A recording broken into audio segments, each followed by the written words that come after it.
Et voilà, ces personnages vont vous jouer l'histoire d'Antigone. Antigone, c'est la petite maigre qui est assise là-bas et qui ne dit rien. Elle regarde droit devant elle. Elle pense. Elle pense qu'elle va être Antigone tout à l'heure, qu'elle va surgir soudain de la maigre jeune fille noiraude et renfermée que personne ne prenait au sérieux dans la famille, et se dresser seule en face du monde, seule en face de Créon, son oncle, qui est le roi. Elle pense qu'elle va mourir, qu'elle est jeune, et qu'elle aussi, elle aurait bien aimé vivre. Mais il n'y a rien à faire, elle s'appelle Antigone, et il va falloir qu'elle joue son rôle jusqu'au bout. Et depuis que ce rideau s'est levé, elle sent qu'elle s'éloigne à une vitesse vertigineuse de sa sœur, Ismène, qui bavarde et rit avec un jeune homme. Elle sent qu'elle s'éloigne de nous aussi, qui sommes là, bien tranquilles à la regarder. De nous qui n'avons pas à mourir ce soir. Le jeune homme avec qui parle la blonde, la belle, l'heureuse Ismène, c'est Aimon, le fils de Créon. Il est le fiancé d'Antigone. Tout le portait vers Ismène. Son goût de la danse et des jeux, son goût du bonheur et de la réussite, sa sensualité aussi, car Ismène est bien plus belle qu'Antigone. Et puis un soir de bal, où il n'avait dansé qu'avec Ismène, un soir où Ismène avait été éblouissante dans sa nouvelle robe, il a été trouvé Antigone, qui rêvait dans un coin comme en ce moment, ses bras entourant ses genoux, et il lui a demandé d'être sa femme. Personne n'a jamais compris pourquoi. Antigone a levé sans étonnement ses yeux graves sur lui, et elle lui a dit oui, avec un petit sourire triste. L'orchestre attaquait une nouvelle danse.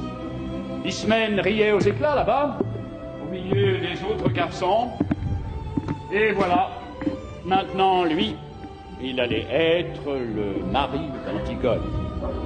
Il ne savait pas qu'il ne devait jamais exister de mari d'Antigone sur cette terre et que ce titre princier lui donnait seulement le droit de mourir.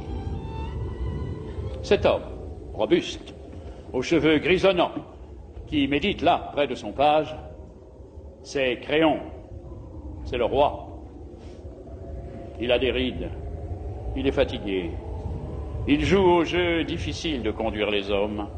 Avant, du temps d'Édipe, quand il n'était que le premier personnage de la cour, il aimait la musique, les belles reliures, les longues flâneries chez les petits antiquaires de Thèbes. Mais Édipe et ses fils sont morts. Il a laissé ses livres, ses objets, il a retroussé ses manches et il a pris leur place. Alors quelquefois, le soir, il est fatigué. Et il se demande s'il n'est pas vain de conduire les hommes, si ce n'est pas un office sordide qu'on doit laisser à d'autres, plus fruste. Et puis, au matin, des problèmes précis se posent qu'il faut résoudre, et il se lève, tranquille, comme un ouvrier au seuil de sa journée. Créon est seul, seul avec son petit page, qui est trop petit, et qui ne peut rien non plus pour lui. Ce garçon là-bas au fond, qui rêve, adossé au mur, solitaire, c'est le messager. C'est lui qui viendra annoncer la mort d'Aimon tout à l'heure. C'est pour cela qu'il n'a pas envie de bavarder ni de se mêler aux autres. Il sait déjà. Enfin, ces trois hommes qui jouent, ce sont les gardes. Ce ne sont pas de mauvais bougres, ils ont des femmes, des enfants et des petits ennuis comme tout le monde. Mais ils vous emploieront les accusés le plus tranquillement du monde tout à l'heure. Ils sont dépourvus de toute imagination. Ce sont les auxiliaires, toujours innocents et toujours satisfaits d'eux-mêmes, de la justice, pour le moment, jusqu'à ce qu'un nouveau chef de Thèbes, dûment mandaté, leur ordonne de l'arrêter à son tour. Ce sont les auxiliaires de la justice de Créon. Et maintenant que vous les connaissez tous, Ils vont pouvoir vous jouer leur histoire.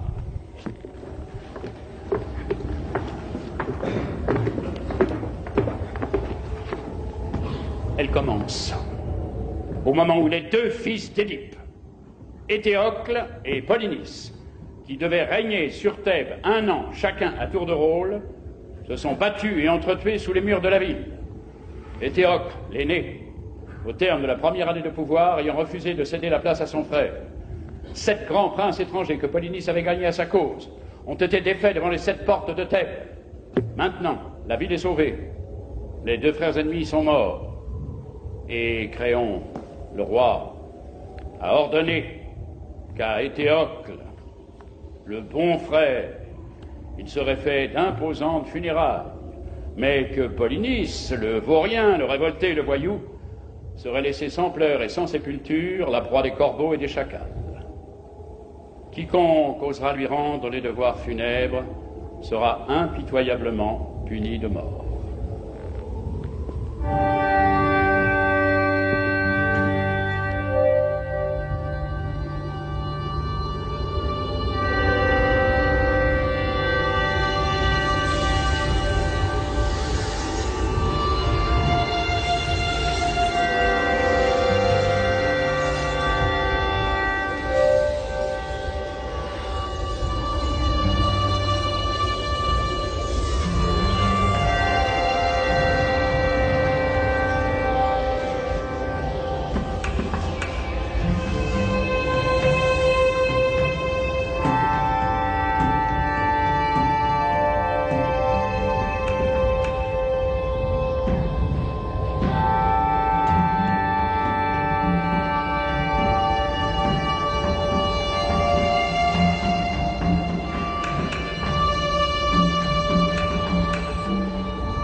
D'où viens-tu?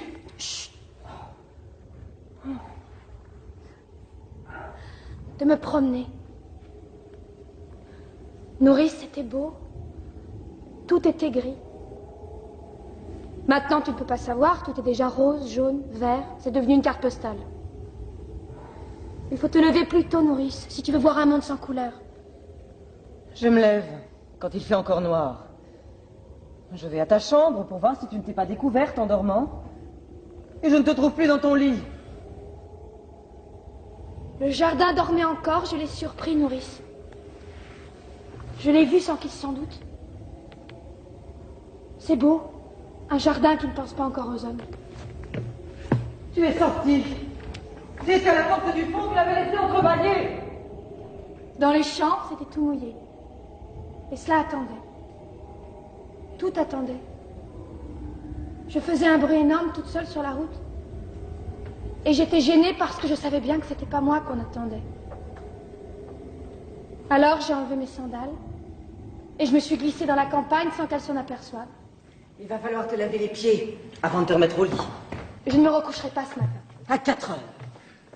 Il n'était pas 4 heures. Je me lève pour voir si elle n'était pas découverte. Je trouve son lit froid et personne dedans. Tu crois que si on se levait comme ça, tous les matins, ce serait tous les matins aussi beau, Nourrice, d'être la première fille dehors? La nuit. C'était la nuit. Et tu veux me faire croire que tu as été te promener? Menteuse. D'où viens-tu? C'est vrai, c'était encore la nuit. Et il n'y avait que moi, dans toute la campagne, à penser que c'était le matin. C'est merveilleux, Nourrice. J'ai cru au jour la première, aujourd'hui. C'est la folle. C'est la folle. Je la connais, la chanson. J'étais fille avant toi. Et pas commode non plus. Mais dure tête comme toi, non. D'où viens-tu, mauvaise? Non, pas mauvaise.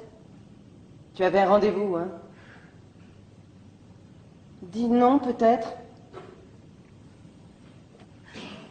Oui, j'avais un rendez-vous. Tu as un amoureux? Oui, nourrice. Oui, le pauvre. J'ai un amoureux.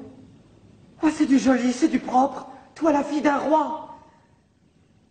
Donnez-vous du mal. Donnez-vous du mal pour les élever, elles sont toutes les mêmes. Tu n'étais pourtant pas comme les autres, toi. À t'attifer toujours devant la glace, à te mettre du rouge aux lèvres, à chercher à ce qu'on te remarque. Qui est-ce? Un voyou, hein, peut-être. Un garçon que tu ne peux pas dire à ta famille. Voilà, c'est lui que j'aime, je veux l'épouser. C'est ça. Hein? C'est ça? Réponds donc, fanfaronne. Oui, nourrice. Et elle dit oui. Miséricorde. Je l'ai eue toute gamine. J'ai promis à sa pauvre mère que j'en ferais une honnête fille. Et voilà. Oh, mais ça ne va pas se passer comme ça, ma petite. Je ne suis que ta nourrice. Et tu me traites comme une vieille bête, bon. Mais ton oncle Créon saura, je te le promets. Oui, nourrice. Mon oncle Créon saura. Laisse-moi maintenant. Et tu verras ce qu'il dira quand il apprendra que tu te lèves la nuit. Et Aimon? Et ton fiancé? Car elle est fiancée. Elle est fiancée et à 4 heures du matin, elle quitte son lit pour aller courir avec un autre. Et ça vous répond qu'on la laisse. Ça voudrait qu'on ne dise rien. Mais tu sais ce que je devrais faire? Te battre, comme lorsque tu étais petite. Nounou, tu ne devrais pas trop crier. Tu ne devrais pas être trop méchante ce matin. Pas crier. Je ne dois pas crier par-dessus le marché. Moi qui avais promis à ta mère. Qu'est-ce qu'elle me dirait, ta mère, si elle était là? Une vieille bête. Oui. Une vieille bête qui n'a pas su me la garder pure, ma petite. Toujours à crier, à faire le chien de garde, à leur tourner autour avec des lainages pour qu'elles ne prennent pas froid, ou des laits de poule pour les rendre fortes. Mais à 4 heures du matin, tu dors, vieille bête. Tu dors, toi qui ne peux pas fermer l'œil. Et tu les laisses filer, marmotte. Et quand tu arrives, le lit est froid. Voilà ce qu'elle me dira, ta mère. Là-haut, quand j'y monterai. Et moi, j'aurais honte. Honte à en mourir s'il n'était pas déjà morte. Je ne pourrais que baisser la tête et répondre. Madame Jocaste, c'est vrai? Non. Nourrice ne pleure plus. Tu pourras regarder maman bien en face quand tu iras la retrouver. Et elle te dira bonjour, nounou. Merci pour la petite Antigone. Tu as bien pris soin d'elle. Elle sait pourquoi je suis sortie ce matin. Tu n'as pas d'amoureux? Non, nounou. Tu te moques de moi alors?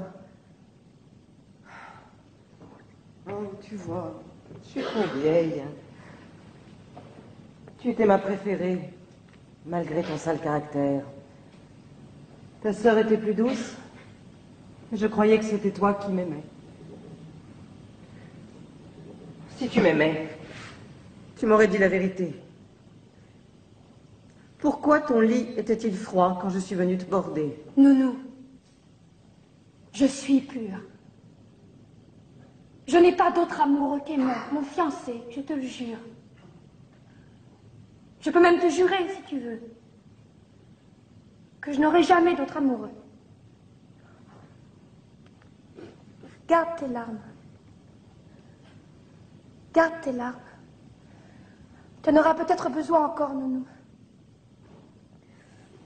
Et quand tu pleures comme cela, je redeviens petite. Et il ne faut pas que je sois petite ce matin. Tu es déjà levée? Je viens de ta chambre. Oui, je suis déjà levée. Oh, toutes les deux alors. Toutes les deux, vous allez devenir folle et vous lever avant les servantes. Vous croyez que c'est bon d'être debout le matin, à jeun?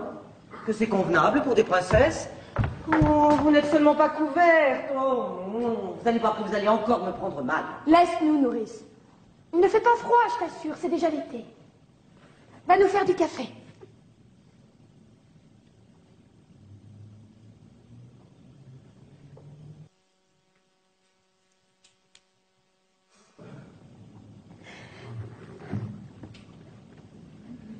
Je voudrais bien un peu de café, s'il te plaît, Nounou. Cela me ferait du bien. Ma Colombe, la tête lui tourne d'être sans rien. Et je suis là, comme une idiote, au lieu de lui donner quelque chose de chaud. Tu es malade? Ce n'est rien, un peu de fatigue. C'est parce que je me suis levée tôt. Moi non plus, je n'ai pas dormi. Il faut que tu dormes, tu serais moins belle demain. Ne te moque pas. Je ne me moque pas. Cela me rassure ce matin que tu sois belle. Quand j'étais petite, j'étais si malheureuse, tu te souviens? Je te barbouillais de terre. Je te mettais des vers dans le cou.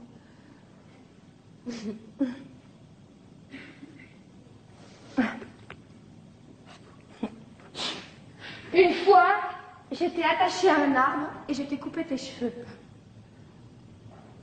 Tes beaux cheveux. Comme cela doit être facile de ne pas penser de bêtises, avec toutes ces belles mèches lisses et bien ordonnées autour de la tête. Pourquoi parlais-tu d'autre chose? Je ne parle pas d'autre chose. Tu sais, j'ai bien pensé, Antigone. Oui? J'ai bien pensé toute la nuit. Tu es folle. Oui. Nous ne pouvons pas. Pourquoi? Il nous ferait mourir. Bien sûr. À chacun son rôle. Lui, il doit nous faire mourir. Et nous, nous devons aller enterrer notre frère. C'est comme cela que ça a été distribué. Qu'est-ce que tu veux que nous y fassions? Je ne veux pas mourir. Moi aussi. J'aurais bien voulu ne pas mourir. Écoute. J'ai bien réfléchi toute la nuit. Je suis l'aînée, je réfléchis plus que toi. Il y a des fois, il ne faut pas trop réfléchir. Si, Antigone. D'abord, bien sûr, c'est horrible, et j'ai pitié, moi aussi, de mon frère. Mais je comprends un peu notre oncle. Moi, je ne veux pas comprendre un peu. Il est le roi, il faut qu'il donne l'exemple. Et moi, je ne suis pas le roi. Chut. Il ne faut pas que je donne l'exemple, moi. Elle fait ce qui lui passe par la tête, la petite Antigone. La sale bête, l'entêtée, la mauvaise. Et puis après, on la met dans un coin ou dans un trou, et c'est bien fait pour elle. Elle n'avait qu'à ne pas désobéir. Allez, allez. Tes sourcils joints, ton regard droit devant toi, et te voilà lancé sans écouter personne. Écoute-moi, j'ai raison plus souvent que toi. Je ne veux pas avoir raison. Essaie de comprendre au moins. Comprendre. Vous n'avez que ce mot-là dans la bouche, tous. Depuis que je suis toute petite. Il fallait comprendre qu'on ne peut pas toucher à l'eau. À la belle et fuyante eau froide parce que ça mouille les dalles. À la terre parce que ça tache les robes. Il fallait comprendre qu'on ne doit pas manger tout à la fois. Donner tout ce qu'on a dans ses poches aux mendiants qu'on rencontre. Courir. Courir dans le vent jusqu'à ce qu'on tombe par terre et boire quand on a chaud. Et se baigner quand il est trop tôt ou trop tard. Mais pas juste quand on en a envie. Comprendre. Toujours comprendre. Mais moi, je ne veux pas comprendre. Je comprendrai quand je serai vieille. Si je deviens vieille, pas maintenant. Il est plus fort que nous, Antigone. Il est le roi. Et ils pensent tous comme lui dans la ville. Ils sont des milliers et des milliers autour de nous. Grouillant dans toutes les rues de Thèbes. Je ne t'écoute pas. Ils nous hueront. Ils nous prendront avec leurs 1000 bras, leurs 1000 visages et leur unique regard. Ils nous cracheront à la figure.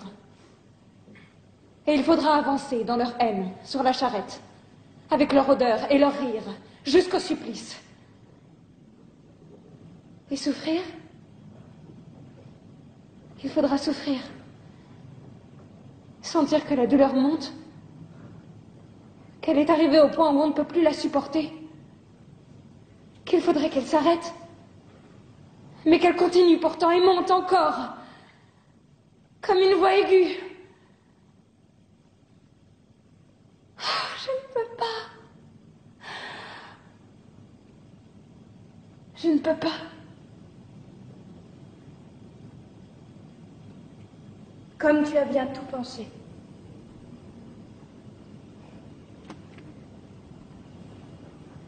Toute la nuit. Pas toi? Si, bien sûr. Tu sais, moi, je ne suis pas très courageuse. Moi non plus. Mais qu'est-ce que cela fait? Tu n'as donc pas envie de vivre, toi? Pas envie de vivre. Qui se levait, la première le matin, rien que pour sentir l'air froid sur sa peau nue? Qui se couchait la dernière, seulement quand elle n'en pouvait plus de fatigue pour vivre encore un peu plus la nuit? Qui pleurait déjà, toute petite, en pensant qu'il y avait tant de petites bêtes, tant de brins d'herbe dans le pré, et qu'on ne pouvait pas tous les prendre? Oh, ma petite sœur. Ah non, laisse-moi. Ne me caresse pas. Ne nous mettons pas à pleurnicher ensemble maintenant. Tu as bien réfléchi, tu dis. Tu penses que toute la ville hurlante contre toi, tu penses que la peur et la douleur de mourir, c'est assez. Oui, sers-toi de ces prétextes. Je t'en supplie, Antigone. C'est bon pour les hommes de croire aux idées et de mourir pour elles. Toi, tu es une fille. Une fille, oui. Ai-je assez pleuré d'être une fille? Ton bonheur est là, devant toi. Et tu n'as qu'à le prendre, tu es fiancée. Tu es jeune, tu es belle. Non, je ne suis pas belle. Pas belle comme nous, mais autrement. Tu sais bien que c'est sur toi que se retournent les petits voyous dans la rue. Que c'est toi que les petites filles regardent passer, soudain muettes, sans pouvoir te quitter des yeux jusqu'à ce que tu aies tourné le coin. Des voyous. Des petites filles. Et aimons, Antigone?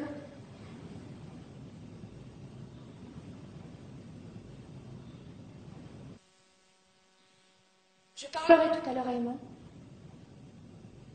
Aimon sera tout à l'heure une affaire réglée. Tu es folle. Tu m'as toujours dit que j'étais folle. Pour tout, depuis toujours.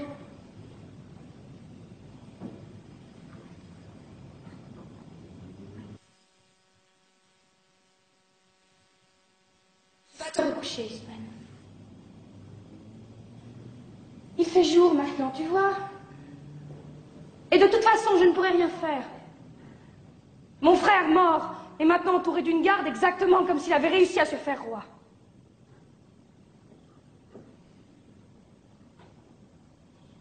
Va te recoucher. Tu es toute pâle de fatigue. Et toi? Je n'ai pas envie de dormir. Mais je te promets que je ne bougerai pas d'ici avant ton réveil. Nourrice va m'apporter à manger. Va dormir encore. Le soleil se lève seulement. Tu as les yeux tout petits de sommeil. Va.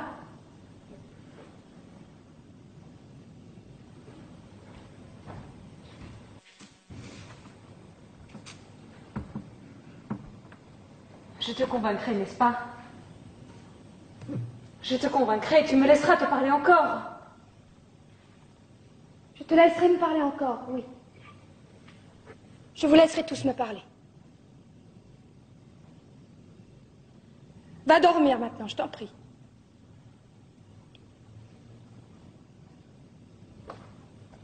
Tu serai moins belle demain.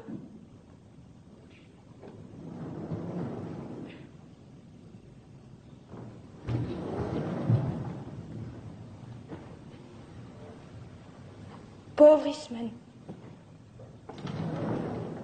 Tiens, te voilà un bon café et des tartines, mon pigeon. Mange. Je n'ai pas très faim, Nourrice. Je te les ai grillés moi-même.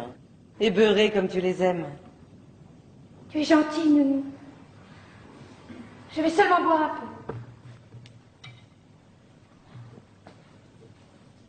Où as-tu mal?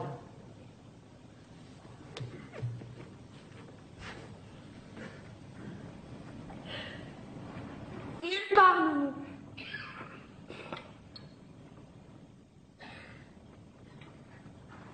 Mais fais-moi tout de même bien chaud. Comme lorsque j'étais malade.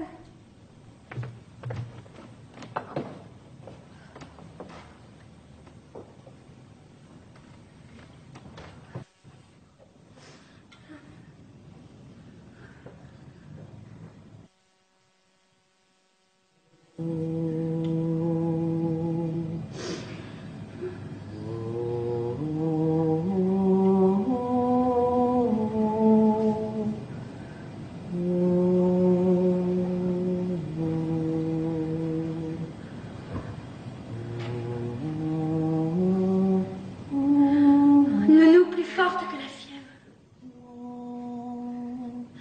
Nounou plus forte que le cauchemar.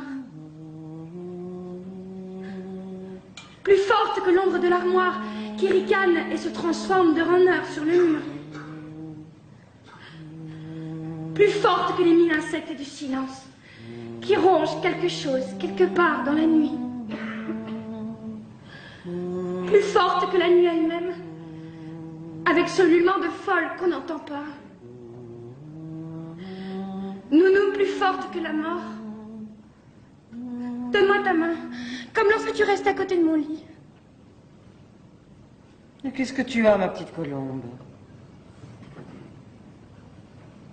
Rien, Nounou.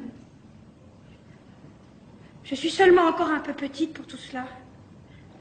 Mais il n'y a que toi qui dois le savoir. Trop petite pour quoi, ma mésange? Pour rien, Nounou. Et puis tu es là. Je tiens ta bonne main rugueuse qui sauve de tout, toujours. Je le sais bien. Peut-être qu'elle va me sauver encore. Tu es si puissante, Nounou. Mais qu'est-ce que tu veux que je fasse, ma tourterelle? Rien, Nounou. Seulement ta main, comme ça, là, sur ma joue.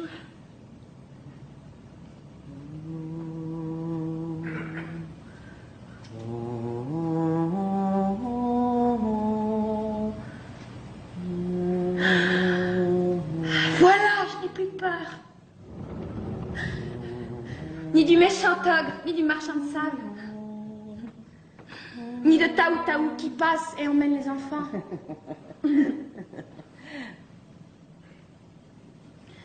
Mais voilà, Aimon. Laisse-nous nourrir.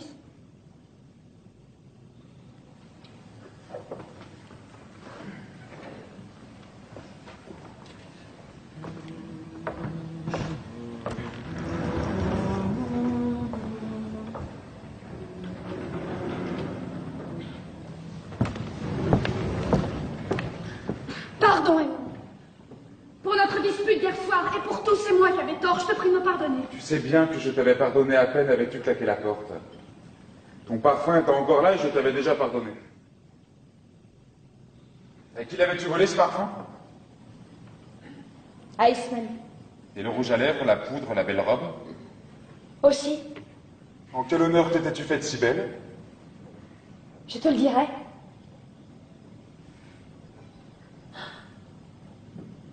Oh mon chéri, comme j'ai été bête. Tout un soir gaspillé. Un beau soir. Nous aurons d'autres soirs, Antigone. Peut-être pas. Et d'autres disputes aussi. C'est plein de disputes, un bonheur. Un bonheur, oui. Écoute, Aimon. Oui, Ne ris pas, ce matin, sois grave. je suis grave. Et serre-moi. Plus fort que tu m'as jamais serré. Que toute ta force s'imprime dans moi. Là, de toute ma force. C'est bon. Écoute, Aimon. Oui. Je voulais te dire ce matin. Le petit garçon que nous aurions eu tous les deux. Oui. Tu sais, je l'aurais bien défendu contre tout. Oui, Antigone. Je l'aurais serré si fort qu'il n'aurait jamais eu peur, je te le jure. Ni du soir qui vient, ni de l'angoisse du plein soleil immobile, ni des ombres. Notre petit garçon aimé. Il aurait eu une maman toute petite et mal peignée, mais plus sûre que toutes les vraies mères du monde, avec leur vraie poitrine et leur grand tablier. Tu le crois, n'est-ce pas, toi? Oui, mon amour. Et tu crois, toi aussi, n'est-ce pas, que tu aurais eu une vraie femme? Mais j'ai une vraie femme.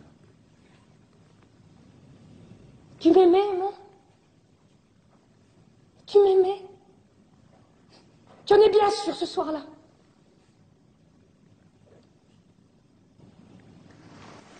Quel soir? Tu es sûr qu'à ce bal où tu es dû me chercher dans mon coin, tu t'es pas trompé de jeune fille? Tu es sûr que tu n'as jamais regretté depuis? Jamais pensé, tout au fond de toi, même une fois, que tu aurais plutôt dû demander Ismène? Idiote! Tu m'aimes, n'est-ce pas? Tu m'aimes comme une femme? Tes bras qui me serrent ne mentent pas? Tes grandes mains posées sur mon dos ne mentent pas? Ni ton odeur? Ni ce bon chaud? Ni cette grande confiance qui m'inonde quand j'ai la tête au creux de ton cou? Oui, Antigone, je t'aime comme une femme. Mais je suis noire et maigre, Ismène est rose et dorée comme un fruit. Antigone.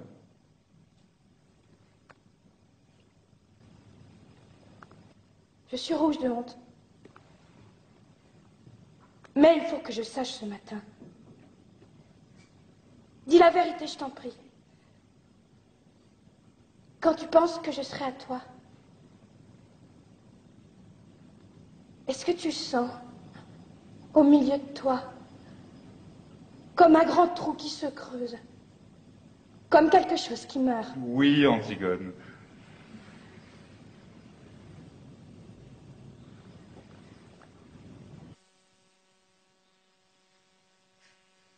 Moi, je sens comme cela.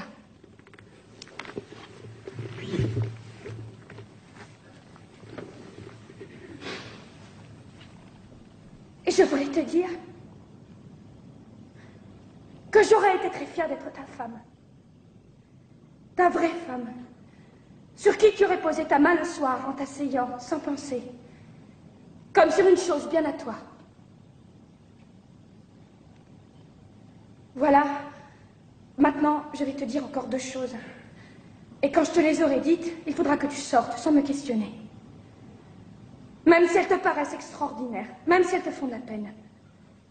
Jure-le-moi. Qu'est-ce que tu vas me dire encore? Non, jure-moi d'abord que tu sortiras sans rien me dire, sans même me regarder. Si tu m'aimes, jure-le-moi.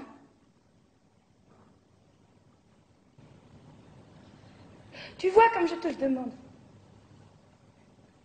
Jure-le-moi, s'il te plaît, non. C'est la dernière folie que tu auras à me passer. Je te le jure. Merci.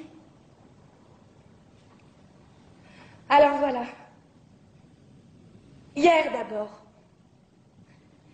Tu me demandais tout à l'heure pourquoi j'étais venue avec une robe d'Ismène, ce parfum, ce rouge à lèvres. J'étais bête. Je n'étais pas très sûre que tu me désires vraiment. Et j'avais fait tout cela pour être un peu plus comme les autres filles. Pour te donner envie de moi. C'était pour cela? Oui.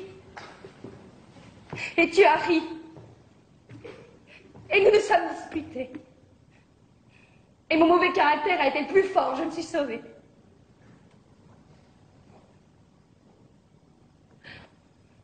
Mais j'étais venue chez toi pour que tu me prennes hier soir. Pour que je sois ta femme avant. Tu m'as juré de ne pas me demander pourquoi tu m'as juré. Je t'en supplie. D'ailleurs, je vais te dire, je voulais être ta femme quand même. Parce que je t'aime comme cela, moi.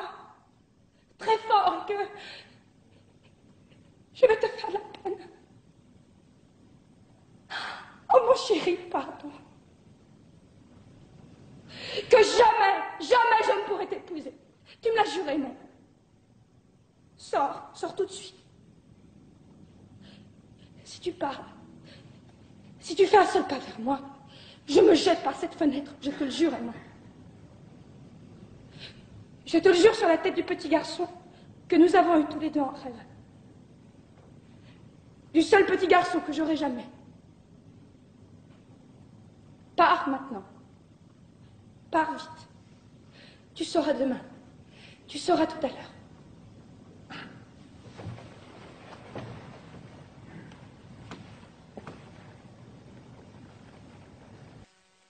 Pars, s'il te plaît, mon. C'est tout ce que tu peux faire encore pour moi, si tu m'aimes.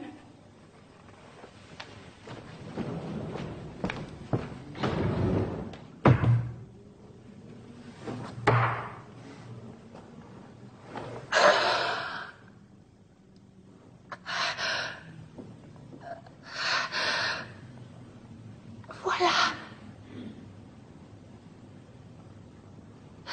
C'est fini pour Aymon, Antigone. Antigone? Es-tu là? Oui, je suis là. Je ne peux pas dormir. J'avais peur que tu sortes et que tu tentes de l'enterrer malgré le jour.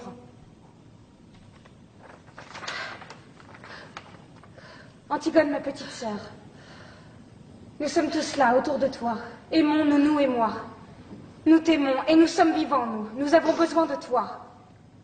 Polynice est mort et il ne t'aimait pas. Il a toujours été un étranger pour nous. Un mauvais frère. Oublie-le, Antigone, comme il nous avait oubliés. Laisse son ombre dure errer éternellement sans sépulture, puisque c'est la loi de Créon. Ne tente pas ce qui est au-dessus de tes forces. Tu braves tout, toujours. Mais tu es toute petite, Antigone. N'y va pas cette nuit. Reste avec nous. Je t'en supplie.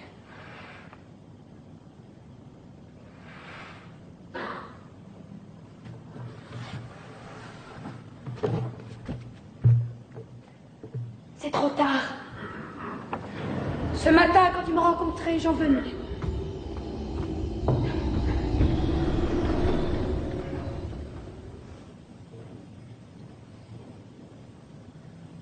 Antigone.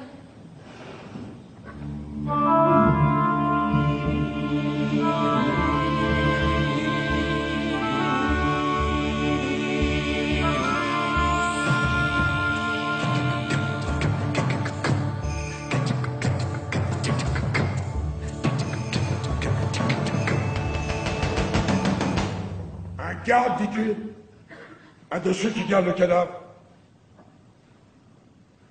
Fais-le entrer.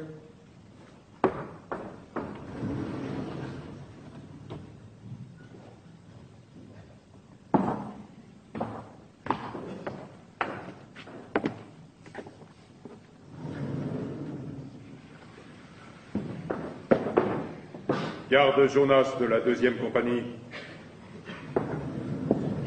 Qu'est-ce que tu veux? Voilà, chef. On a tiré au sort pour savoir celui qui viendrait et le sort est tombé sur moi. Alors voilà, chef, je suis venu parce qu'on a pensé qu'il valait mieux qu'il n'y en ait qu'un qui explique. Et puis parce qu'on ne pouvait pas abandonner le poste tous les trois. Qu'as-tu à me dire? Eh bien voilà, chef. Le cadavre. On a veillé pourtant. On avait la relève de 2 heures, la plus dure. Vous savez ce que c'est au moment où la nuit va finir, ce plomb entre les yeux, la nuque qui tire, et puis toutes ces ombres qui bougent et le brouillard du petit matin qui se lève. Ah, ils ont bien choisi leur heure. On était là, on parlait, on battait la semelle. On ne dormait pas, chef. Ça, on peut vous le jurer tous les trois qu'on ne dormait pas. D'ailleurs, avec le froid qu'il faisait, tout d'un coup, moi, je regarde le cadavre. On était à 2 pas, mais moi, je le regardais tout de même, de temps en temps. Je suis comme ça, moi, chef. Je suis méticuleux. C'est pour ça que mes supérieurs, ils disent avec Jonas, c'est moi qui l'ai vu le premier, chef. Les autres vous le diront, c'est moi qui ai donné l'alarme le premier. L'alarme? Pourquoi? Le cadavre, chef. Quelqu'un l'avait recouvert. Oh, pas grand-chose, il n'avait pas eu le temps avec nous à côté, seulement un peu de terre. Mais suffisamment tout de même pour le cacher au retour. Tu es sûr que ce n'est pas une bête? En grattant? Non, chef, on a d'abord espéré ça, nous aussi, mais la terre était jetée sur lui selon les rites. C'est quelqu'un qui savait ce qu'il faisait. Qui a osé? Qui a été assez fou pour braver ma loi? As-tu relevé des traces? Rien. Rien qu'un pas plus léger qu'un passage d'oiseau. Après, en cherchant mieux, on a trouvé plus loin une pelle. Une petite pelle d'enfant, toute vieille, toute rouillée. On a pensé que ça ne pouvait pas être un enfant qui avait fait le coup. Un enfant? L'opposition. Brisée qui sourd et mine déjà partout. Les amis de Polynice avec Laurent bloqués dans Thèbes. Les chefs de la plèbe soudainement alliés au prince. Et les prêtres essayant de prêcher quelque chose au milieu de tout cela. Un enfant. Ils ont dû penser que ce serait plus touchant. Je le vois d'ici, leur enfant, avec sa gueule de tueur à pointer. Et la petite pelle soigneusement enveloppée dans du papier sous sa veste. Ah, moins qu'il n'ait dressé un vrai enfant, avec des phrases. Une innocence inestimable pour le parti. Un vrai petit garçon pâle, qui crachera devant mes fusils. Un précieux sang bien frais sur mes mains. Double aubaine. Maison des complices. Et dans ma garde, peut-être. À qui avez-vous déjà parlé de cette affaire? À personne, chef, on a tout de suite tiré au sort et je suis venu. Alors écoute bien, votre garde est doublée, renvoyez la relève. Voilà l'ordre.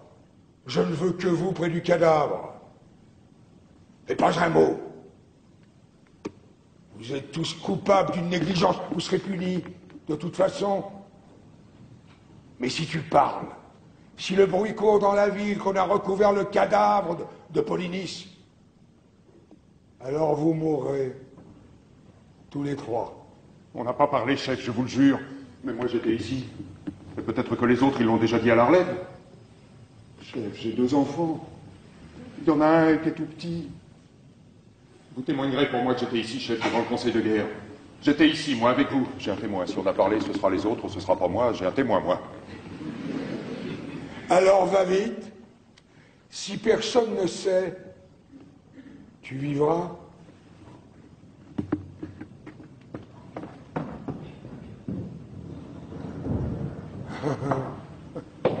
Un enfant.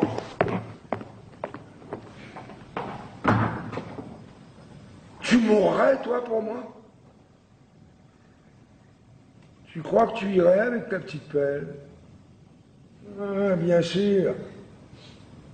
Tu irais tout de suite, toi aussi.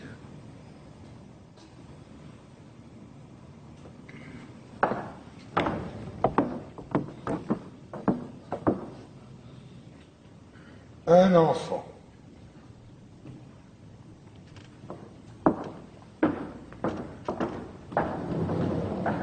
Et voilà. Maintenant, le ressort est bandé. Cela n'a plus qu'à se dérouler tout seul. C'est ça qui est commode dans la tragédie. On donne le petit coup de pouce pour que cela démarre. Rien. Un regard pendant une seconde à une fille qui passe et lève les bras dans la rue. Une envie d'honneur, un beau matin, comme de quelque chose qui se mange. Une question de trop que l'on se pose un soir, et c'est tout. Et après, on n'a plus qu'à laisser faire. Ça roule tout seul. C'est minutieux, bien huilé, depuis toujours. La mort, la trahison, le désespoir sont là, tout près. Et les éclats, et les orages, et les silences. Tous les silences. Le silence quand le bras du bourreau se lève à la fin. Le silence au commencement, quand les 2 amants sont nus l'un en face de l'autre pour la première fois, sans oser bouger tout de suite dans la chambre sombre. Le silence quand les cris de la foule éclatent autour du vainqueur. Et c'est comme un film dont le son s'est enrayé, toutes ces bouches ouvertes dont il ne sort rien. Toute cette clameur qui n'est qu'une image, Et le vainqueur, déjà vaincu, seul, au milieu de son silence. C'est propre, la tragédie. C'est reposant. C'est sûr. Dans le drame, avec ses traîtres, avec ses méchants acharnés, cette innocence persécutée, ces vengeurs, ces terre-neuves, ces lueurs d'espoir, ça devient épouvantable de mourir, comme un accident. Mais on aurait peut-être pu se sauver. Le bon jeune homme aurait peut-être pu arriver à temps avec les gendarmes. Dans la tragédie, on est tranquille. D'abord, on est entre soi, et on est tous innocents, en somme. Ce n'est pas parce qu'il y en a un qui tue et l'autre qui est tué, c'est une question de distribution. Et puis surtout, c'est reposant la tragédie, parce qu'on sait qu'il n'y a plus d'espoir, le sale espoir, qu'on est pris, qu'on est enfin pris comme un rat, avec tout le ciel sur son dos, qu'on n'a plus qu'à crier, pas à gémir, pas à se plaindre, non, à gueuler à pleine voix ce qu'on avait à dire, qu'on n'avait jamais dit et qu'on ne savait peut-être même pas encore. Et pour rien, pour se le dire à soi, pour l'apprendre soi. Dans le drame, on se débat parce qu'on espère en sortir, c'est ignoble, c'est utilitaire. Là, c'est gratuit. C'est pour les rois. Il n'y a plus rien à tenter. Enfin. Alors voilà, cela commence. La petite Antigone est prise. La petite Antigone va pouvoir être elle-même pour la première fois. Allez, allez, pas d'histoire. Je vous expliquerai devant le chef. Moi, je ne connais que la consigne. Ce que vous aviez à faire là, je ne veux pas le savoir. Tout le monde a des excuses. Tout le monde a quelque chose à objecter. S'il fallait écouter les gens, s'il fallait essayer de comprendre, hein, on serait pas en train. Allez, allez, tenez là, vous autres. Et pas d'histoire. Moi, ce qu'elle a à dire, je ne veux pas le savoir. Dis-leur de me lâcher, avec leurs sales mains, ils font mal. Leurs sales mains. Vous pourriez être poli, mademoiselle.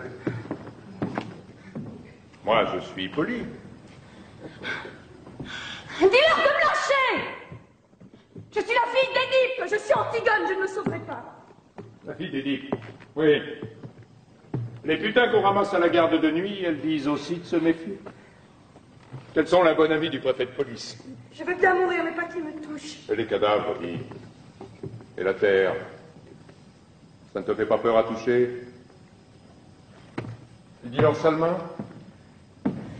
Regarde un peu les tiennes.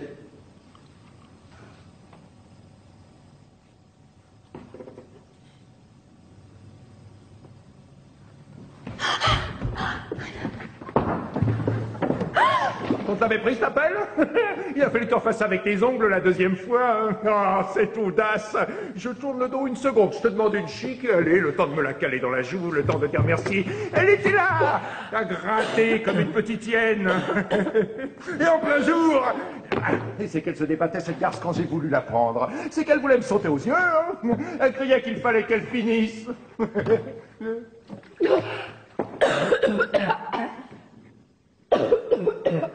C'est une folle, oui.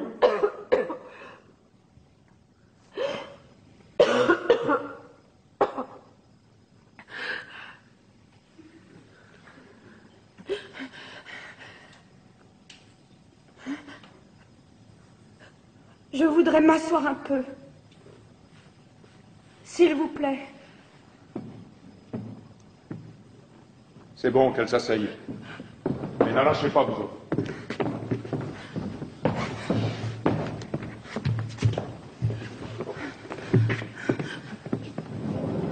Garde à vous. Lâchez cette jeune fille.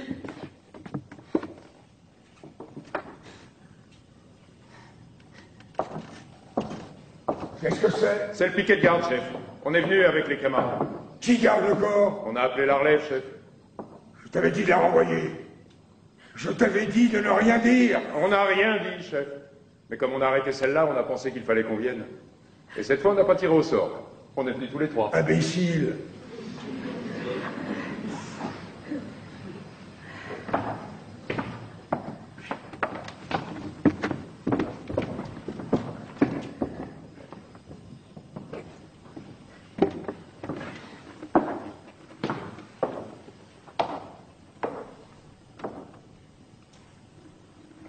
Où t'ont-ils arrêté? Près du cadavre, chef. Qu'allais-tu faire près du cadavre de ton frère? Tu savais que j'avais interdit de l'approcher? Ce qu'elle faisait, chef, c'est pour ça qu'on vous l'amène. Elle grattait la terre avec ses mains. Elle était en train de le recouvrir, encore une fois. Sais-tu bien ce que t'es en train de dire, toi? Chef, vous pouvez demander aux autres. On avait dégagé le corps à mon retour. Mais avec le soleil qui chauffait, comme il commençait à sentir, on s'était mis sur une petite hauteur, pas loin, pour être dans le vent. On se disait qu'en plein jour, on ne risquait rien, pourtant, pour être plus sûr, on avait décidé qu'il y en aurait toujours un de nous trois qui le regarderait. Mais à midi, en plein soleil, et puis avec l'odeur qui montait depuis que le vent était tombé, c'était comme un coup de massue. J'avais beau écarquiller les yeux, ça tremblait comme de la gélatine. Je ne voyais plus. J'ai au camarade lui demandé une chic pour passer ça. Non, le temps que je me la cale à la joue, chef, le temps que je lui dise merci, je me retourne, elle était là à gratter avec ses mains. En plein jour. Elle devait bien penser qu'on ne pouvait pas ne pas la voir. Et quand elle a vu que je lui courais dessus, vous croyez qu'elle s'est arrêtée, qu'elle a essayé de se sauver peut-être? Non, elle continuait de toutes ses forces, aussi vite qu'elle pouvait, comme si elle ne me voyait pas arriver. Et quand je l'empoignais, elle se débattait comme une diablesse. Elle voulait continuer encore. Elle me criait de la laisser, que le corps n'était pas encore tout à fait recouvert. C'est vrai? Oui, c'est vrai. On a découvert le corps comme de juste, et on a passé la relève sans parler de rien. Et on est venu vous l'amener, chef. Voilà. Et cette nuit, la première fois, c'était toi aussi? Oui, c'était moi. Avec une petite pelle de fer qui nous servait à faire des châteaux de sable sur la plage pendant les vacances. C'était justement la pelle de Polynice. Il avait gravé son nom au couteau sur le manche. C'est pour cela que je l'avais laissée près de lui. Mais ils l'ont prise. Alors la seconde fois, j'ai dû recommencer avec mes mains. On aurait dit une petite bête qui grattait. Même qu'au premier coup d'œil, avec l'air chaud qui tremblait, le camarade a dit « Bah non, c'est une bête. Penses-tu » Je lui dis « C'est trop fin pour une bête. C'est une fille. » C'est bien. On vous demandera peut-être un rapport tout à l'heure. Pour le moment, laissez-moi seul avec elle. Petit, conduis ces hommes à côté et qu'ils restent au secret, jusqu'à ce que je revienne les voir.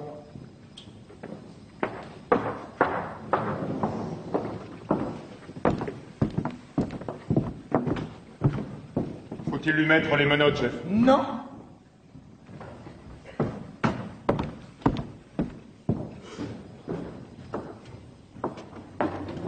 Avais-tu parlé de ton projet à quelqu'un? Non. As-tu rencontré quelqu'un sur ta route? Non, personne. Tu es bien sûr? Oui. Alors écoute-moi bien. Tu vas rentrer chez toi te coucher. Dire que tu es malade, que tu n'es pas sorti depuis hier. Ta nourrice dira comme toi. Je ferai disparaître ces trois hommes. Pourquoi? Puisque vous savez bien que je commencerai.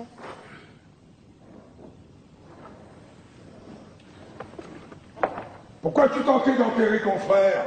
Je le devais. Je l'avais interdit! Je le devais tout de même. Ceux qu'on n'enterre pas errent éternellement, sans jamais trouver de repos. Si mon frère vivant était rentré harassé d'une longue chasse, je lui aurais enlevé ses chaussures, je lui aurais fait à manger, je lui aurais préparé son lit. Polynice aujourd'hui a achevé sa chasse. Il rentre à la maison, où mon père et ma mère et Théocle aussi l'attendent. Il a droit au repos. C'était un révolté, un traître. Tu le savais? C'était mon frère. Tu l'as entendu proclamer les dieux au carrefour. Tu avais lu l'affiche sur tous les murs de la ville. Oui. Tu savais le sort qui était promis à celui quel qu'il soit qui oserait lui rendre les honneurs funèbres? Oui, je le savais. Ah, alors tu as peut-être cru que d'être la fille d'Édipe, la fille de l'orgueil d'Édipe, c'était assez pour être au-dessus de la loi. Non, je n'ai pas cru cela.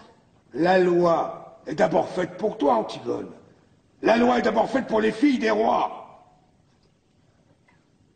Si j'avais été une servante, en train de faire sa vaisselle, quand j'ai entendu lire Lady, j'aurais essuyé l'eau grasse de mes bras. et je serais sortie avec mon tablier pour aller enterrer mon frère. C'est pas vrai! Si tu avais été une servante, hein, tu n'aurais pas douté que tu allais mourir. Et tu serais resté à pleurer ton frère, mais chez toi. Seulement tu as pensé que tu étais de race royale, ma nièce, la fiancée de mon fils, et que quoi qu'il arrive, je n'oserais pas te faire mourir. Vous vous trompez. J'étais certaine que vous me feriez mourir, au contraire. Voilà, l'orgueil.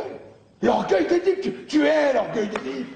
Ah, maintenant, quand je l'ai trouvé au fond de tes yeux, je te crois. Tu as dû penser que je te ferais mourir. Et cela paraissait un dénouement alors tout naturel pour toi, orgueilleuse. Pour ton père non plus, je ne dis pas le bonheur, il n'en était pas question. Mais le malheur humain, c'était trop peu. Parce que l'humain vous gêne aux entournures dans la famille. Il vous faut un tête-à-tête avec le destin et la mort. Et tuer votre père, et coucher avec votre mère, et apprendre tout ça après mot par mot. Ah, quel breuvage, hein, les mots qui vous condamnent. Et comme on les boit goulûment lorsqu'on s'appelle Édipe ou Antigone. Et le plus simple après, hein, c'est encore de se crever les yeux, et d'aller mendier avec ses enfants sur les routes. Eh bien non! Ces temps sont révolus pour Thèbes. Thèbes a droit maintenant à un prince, sans histoire. Moi, je m'appelle seulement Créon. Dieu merci. J'ai mes deux pieds par terre, mes deux mains enfoncées dans mes poches. Et puisque je suis roi, j'ai résolu, avec moins d'ambition que ton père, de m'employer tout simplement à rendre l'ordre de ce monde un peu moins absurde, si c'est possible. C'est même pas une aventure, c'est un métier. Un métier pour tous les jours. C'est pas toujours drôle, comme tous les métiers. Mais puisque je suis là, hein, je suis là pour le faire. Alors je vais le faire. Écoute-moi bien, tu es Antigone, tu es la fille d'Édipe, soit. Mais tu as 20 ans. Il n'y a pas si longtemps, tout cela se serait réglé avec du pain sec, une paire de gifles. Te faire mourir? Tu ne t'es pas regardé, moineau. Tu es trop maigre.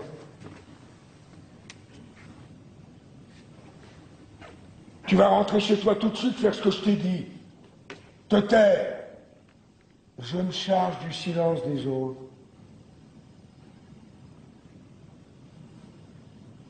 Allez, va!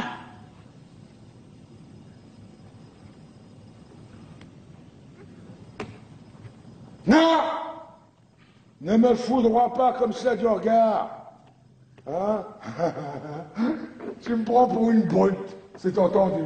Et tu dois penser que décidément, je suis bien prosaïque. Ah. Mais je t'aime. Je t'aime bien tout de même, hein? Malgré ton sale caractère. N'oublie pas que c'est moi qui t'ai fait cadeau de ta première poupée. Il n'y a pas si longtemps. Antigone, c'est par cette porte qu'on regagne ta chambre. Où t'en vas-tu par là? Vous le savez bien.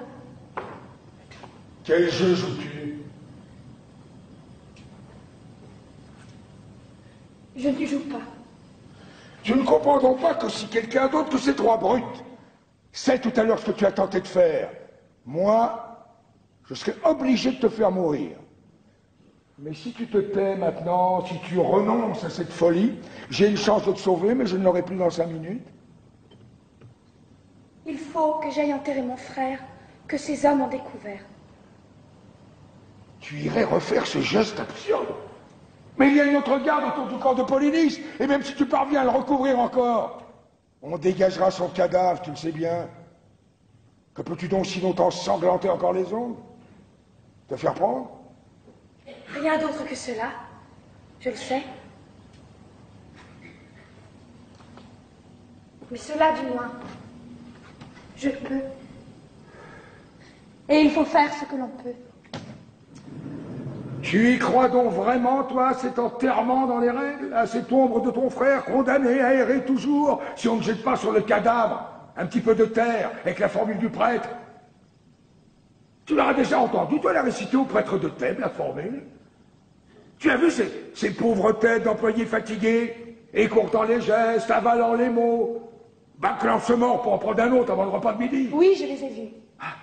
Et tu n'as jamais pensé alors que si c'était un être que tu aimais vraiment, qui était là, couché, dans cette boîte, tu te mettrais à hurler tout d'un coup, alors crier de se taire, de s'en aller? Si, je l'ai pensé.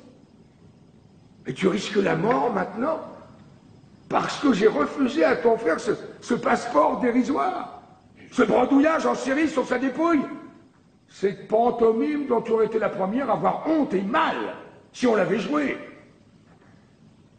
C'est absurde. Oui, c'est absurde. Et pourquoi fais-tu ce geste alors? Pour les autres? Pour ceux qui y croient? Ou pour les dresser contre moi? Non. Ni pour les autres, ni pour ton frère. Pour qui alors? Pour personne. Pour moi. Ah, tu as donc tellement envie de mourir. C'est vrai. Tu as l'air d'un petit gibier pris. Ne vous attendrissez pas trop sur moi. Faites comme moi, faites ce que vous avez à faire.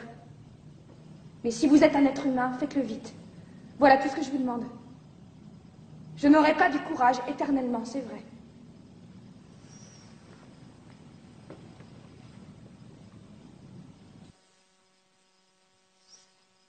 Je veux te sauver, Antigone. Vous êtes le roi, vous pouvez tout, mais cela, vous ne le pouvez pas. Tu crois? Ni me sauver, ni me contraindre. Orgueilleuse, petite Édipe. Vous pouvez seulement me faire mourir. Et si je te fais torturer? Pourquoi? Pour que je pleure? Que je demande grâce? Que je jure tout ce qu'on voudra? Et que je recommence après, quand je n'aurai plus mal. Écoute-moi bien, hein? J'ai le mauvais rôle, c'est entendu, et tu as le bon. Et tu le sens. Mais n'en profite tout de même pas trop, hein, petite peste. Parce que si j'étais une bonne brute, ordinaire de tyran, il y a déjà longtemps qu'on t'aurait arraché la langue, tiré les membres aux tenailles, jeté dans un trou. Non, tu vois quelque chose dans mes yeux, quelque chose qui hésite. Hein? Tu vois que je te laisse parler au lieu d'appeler mes soldats. Alors tu nargues, tu attaques tant que tu peux, mais où veux-tu en venir à la fin, petite furie? Lâchez-moi, vous faites mal au bras avec votre main. Non, moi je suis le plus fort comme ça, alors j'en profite aussi. Aïe. C'est peut-être ce que je devrais faire après tout, hein? Tout simplement te tendre le poignet et te tirer les cheveux, comme on fait aux filles dans les jeux. Je suis ton oncle, c'est entendu, mais nous ne sommes pas tendres les uns pour les autres dans la famille. Ça ne te semble pas drôle tout de même, non? Ce roi bafoué, qui peut tout, ce vieil homme, qui t'écoute, et qui en a vécu d'autres, est aussi attendrissant que toi, je t'assure, et qui est là à se donner toute cette peine pour essayer de t'empêcher de mourir. Vous serrez trop maintenant. Cela ne me fait même plus mal. Je n'ai plus de bras. Je sais pourtant si j'ai autre chose à faire aujourd'hui. Mais je vais tout de même perdre le temps qu'il faudra. Et te sauver, petite peste. Au lendemain d'une révolution ratée, il y a du pain sur la planche, je t'assure. Mais les affaires urgentes attendront. Je ne veux pas te laisser mourir dans une histoire de politique. Tu vaux mieux que ça. Hein? Et parce que ton Polynice, cette ombre éplorée, et ce corps qui se décompose entre ses gammes, et tout ce pathétique qui t'enflamme, tout cela, ce n'est qu'une histoire de politique. D'abord, je ne suis pas tendre, mais je suis délicat. J'aime ce qui est propre, net, bien lavé. Parce que tu crois que ça ne me dégoûte pas autant que toi, non? Cette viande qui pourrit au soleil. Mais il faut que tout aille comme ça pendant quelque temps. Tu penses bien que j'aurais fait enterrer ton frère, ne fût que pour l'hygiène. Mais pour que les brutes que je gouverne comprennent, il faut que ça pue. Le cadavre de Polynice, dans toute la ville. Vous êtes un dieu! Oui, mon petit... C'est le métier qu'il veut.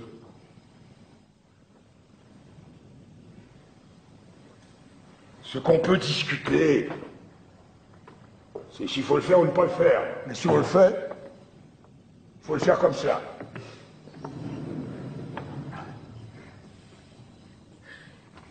Et pourquoi le faites-vous? Un matin, je me suis réveillé, roi de Thèbes. Et Dieu sait si j'aimais autre chose dans la vie que d'être puissant. Il fallait dire non, alors. Ah, je ne pouvais. Mais je me suis senti tout à coup comme un ouvrier qui refusait un ouvrage. Cela ne m'a pas paru honnête. J'ai dit oui. Eh bien, tant pis pour vous. Moi, je n'ai pas dit oui. Qu'est-ce que vous voulez que ça me fasse à moi? Votre politique, vos nécessités, vos pauvres histoires. Moi, je peux dire non encore à tout ce que je n'aime pas. Et je suis seul juge. Et vous, avec votre couronne, avec vos gardes, avec votre attirail, vous pouvez seulement me faire mourir parce que vous avez dit oui. Écoute-moi. Mais si je veux, moi, je peux ne pas vous écouter. Vous avez dit oui. Je n'ai plus rien à apprendre de vous. C'est pas vous. Vous êtes là, à boire mes paroles. Et si vous n'appelez pas vos gardes, c'est pour m'écouter jusqu'au bout. Tu m'amuses. Non. Je vous fais peur. Et c'est pour ça que vous essayez de me sauver. Ça serait tout de même plus commode de garder une petite Antigone muette et vivante dans ce palais. Vous êtes trop sensible pour faire un bon tyran, voilà tout. Mais vous allez tout de même me faire tuer tout à l'heure, vous le savez. Et c'est pour cela que vous avez peur. C'est laid, un homme qui a peur. Oui, j'ai peur. J'ai peur d'être obligé de te faire tuer si tu t'obstines. Je ne le voudrais pas. Et moi, je ne suis pas obligée de faire ce que je ne voudrais pas. Vous n'auriez pas voulu non plus, peut-être, refuser une tombe à mon frère? Dites-le donc que vous ne l'auriez pas voulu. Je te l'ai déjà dit. Et vous l'avez fait, tout de même. Et maintenant, vous allez me faire tuer sans le vouloir. Et c'est cela, être roi. Oui, c'est cela. Pauvre Créon. Avec mes ongles cassés et plein de terre. Et les bleus que tes gardes m'ont fait au bras. Avec ma peur qui me tord le ventre. Moi, je suis reine. Alors écoutez-moi, vis. Le cadavre de ton frère qui pourrit sous mes fenêtres. C'est assez payé pour que l'ordre règne dans Thèbes. Mon fils t'aime. Alors ne m'oblige pas encore à payer avec toi. J'ai assez payé. Non, vous avez dit oui. Vous ne vous arrêterez jamais de payer maintenant. Mais bon Dieu, essaye de me comprendre une minute. Toi aussi, petite idiote. Moi, j'ai bien essayé de te comprendre. Il faut pourtant bien qu'il y en ait qui disent oui. Il faut pourtant bien qu'il y en ait qui mènent la barque. Parce que ça prend l'eau. Ça prend l'eau de toutes parts. C'est plein de crimes, de bêtises, de misère. Non, mais enfin, mais... Est-ce que tu comprends cela? Je ne veux pas comprendre. C'est bon pour vous. Moi, je suis là pour autre chose que pour comprendre. Je suis là pour vous dire non. Et pour mourir. Ah, c'est facile de dire non. Pas toujours. Pour dire oui. Il faut suer. Hein, retrousser ses manches. Empoigner la vie à pleine main sans mettre jusqu'au coude. C'est facile de dire non. Même si on doit mourir. Il n'y a qu'à pas bouger et attendre. Attendre pour vivre. Attendre même pour qu'on vous tue. C'est trop lâche. Ça, c'est une invention des hommes. Tu imagines un monde où les arbres aussi auraient dit non, non contre la sève, où les bêtes auraient dit non contre l'instinct de la chasse ou de l'amour, parce que les bêtes, elles au moins, hein, elles sont bonnes, elles sont simples, elles sont dures. Quel rêve, hein, pour un roi des bêtes. Ce serait si simple. Ah, tu me méprises, n'est-ce pas?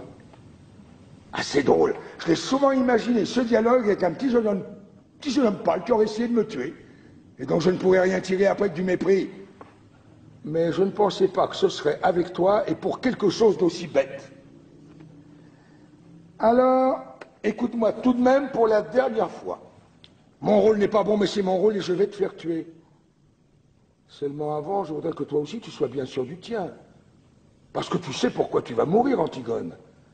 Tu sais au bas de quelle histoire sordide tu vas signer pour toujours ton petit nom sanglant? Quelle histoire? Celle des Théocle et de Polynice, celle de tes frères. Ah non, non, non, non, non, non, tu crois la savoir, mais tu ne la sais pas, parce que personne ne la sait d'Antenne.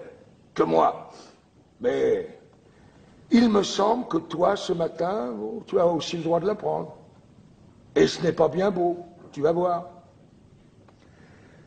Ah, que te rappelles-tu de tes frères d'abord?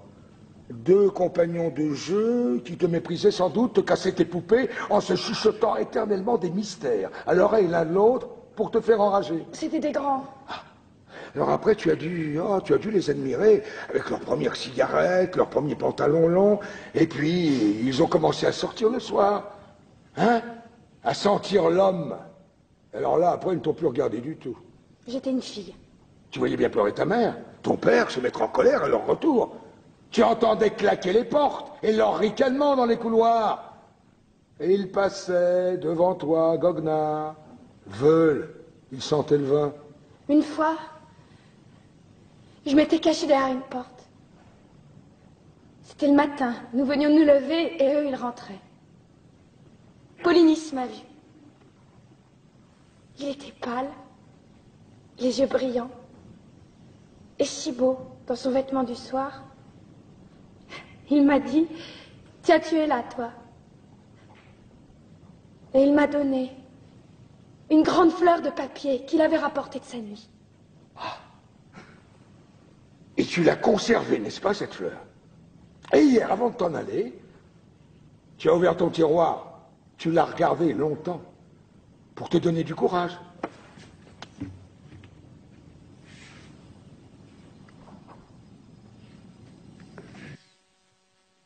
Qui vous a dit ça? Ah, pauvre Antigone avec ta fleur de cotillon. Sais-tu qui était ton frère? Je savais que vous me diriez du mal de lui, en tout cas. Un petit fêtard imbécile, un petit carnassier dur, sans âme, une petite brute, juste bonne à aller plus vite que les autres avec ses voitures, à dépenser plus d'argent dans les bars. Tiens, une fois, j'étais là, ton père venait de lui refuser une grosse somme d'argent qu'il avait perdu au jeu. Il est devenu tout pâle. Il a levé son poing en criant un mot ignoble. C'est pas vrai. Son poing de brûle, t'as tout volé dans le visage de ton père. C'était pitoyable. Ton père était assis à sa table, la tête dans ses mains. Il saignait. Il saignait du nez et il pleurait. Et dans un coin du bureau, Polynice ricanant qui allumait une cigarette. C'est pas vrai.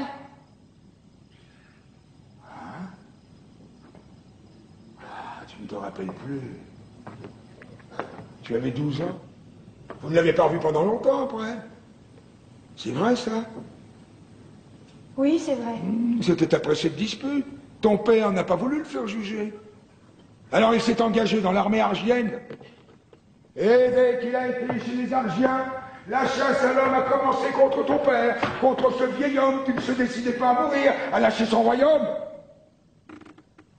Les attentats se succédaient, et les tueurs que nous prenions finissaient toujours par avouer qu'ils avaient reçu de l'argent de lui, mais pas seulement de lui d'ailleurs, car c'est cela que je veux que tu saches, les coulisses de ce drame, où toi tu brûles de jouer un rôle, hein, la cuisine. Hier, j'ai fait faire des funérailles grandioses à Éthéocle. Éthéocle est un héros et un saint maintenant pour Thèbes. Tout le peuple était là. Les enfants des écoles ont donné tous les sous de leur tirelire pour la couronne. Des vieillards, faussement émus, ont magnifié avec des trémolos dans la voix le bon frère, le fils d'Édipe, le prince royal. Moi aussi, j'ai fait un discours. Et tous les prêtres de Thèbes au grand complet avec la tête de circonstance. Et les honneurs militaires. Ah, il fallait bien. Je ne pouvais tout de même pas m'offrir une crapule dans les deux camps. Car je vais te dire quelque chose à toi. Quelque chose que moi, je sais seul. Quelque chose d'effroyable. Et Théocle, ce prix de vertu, ne valait pas plus cher que Polynice. Le bon fils avait essayé lui aussi de faire assassiner son père. Le prince loyal avait décidé, lui aussi, de vendre Thèbes au plus offrant, hein? Crois-tu que c'est drôle? Cette trahison pour laquelle le corps de Polynice est en train de pourrir au soleil. Eh bien, j'ai la preuve maintenant. Et Théo, qui dort dans son tombeau de marbre, se préparait lui aussi à la commettre. C'est un hasard.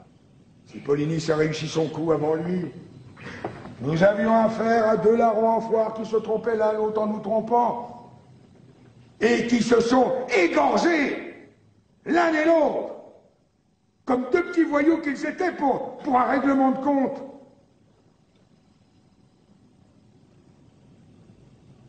Seulement, il s'est trouvé que j'ai eu besoin de faire un héros de l'un d'eux. Alors j'ai fait rechercher leurs cadavres, au milieu des autres, et on les a retrouvés, embrassés, pour la première fois de leur vie sans doute. Ils s'étaient embrochés mutuellement, et puis la charge de la cavalerie argienne leur avait passé dessus. Ils étaient en bouillie, Antigone, méconnaissables. J'ai fait ramasser un décor, le moins abîmé des deux, pour mes funérailles nationales, et j'ai donné l'ordre de laisser pourrir l'autre où il était. Je ne sais plus lequel. Et je t'assure, ça m'est bien égal.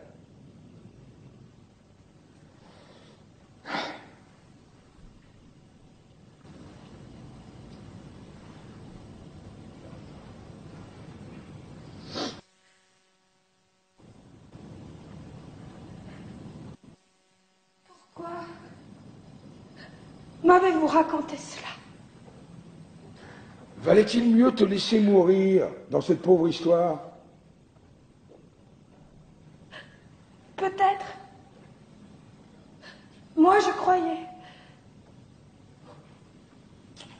Qu'est-ce que tu vas faire maintenant? Je vais remonter dans ma chambre. Ne reste pas trop seul. Va voir Raymond ce matin. Marie-toi vite. Oui. Hein? Tu as toute ta vie devant toi. Écoute, notre discussion était bien oiseuse, je t'assure. Tu as ce trésor, toi, encore. Oui. Ah oui, et tu allais le gaspiller. Et je te comprends. J'aurais fait comme toi à 20 ans. C'est pour ça que je buvais tes paroles. J'écoutais du fond du temps un petit créon maigre et pâle comme toi, qui ne pensait qu'à tout donner lui aussi. Marie-toi vite, Antigone. Marie-toi vite, sois heureuse. La vie n'est pas ce que tu crois. C'est une eau que les jeunes gens laissent couler sans le savoir entre leurs doigts ouverts. Ferme tes mains vite, retiens-la.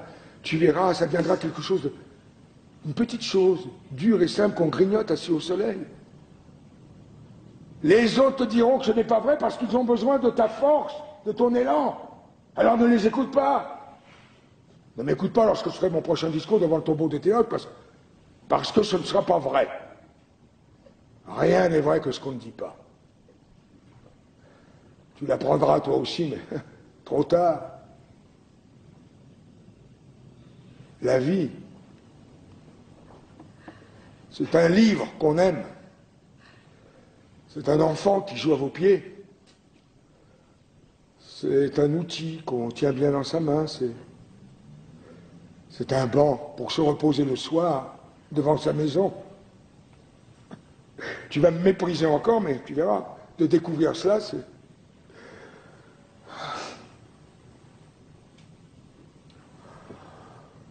C'est la consolation dérisoire de vieillir. Parce que la vie, ce n'est peut-être tout de même que le bonheur.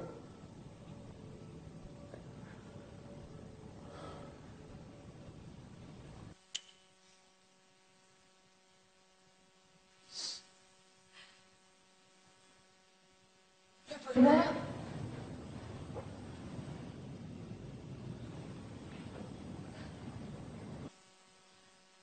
Pauvre mot, hein. Et quel sera-t-il, mon bonheur?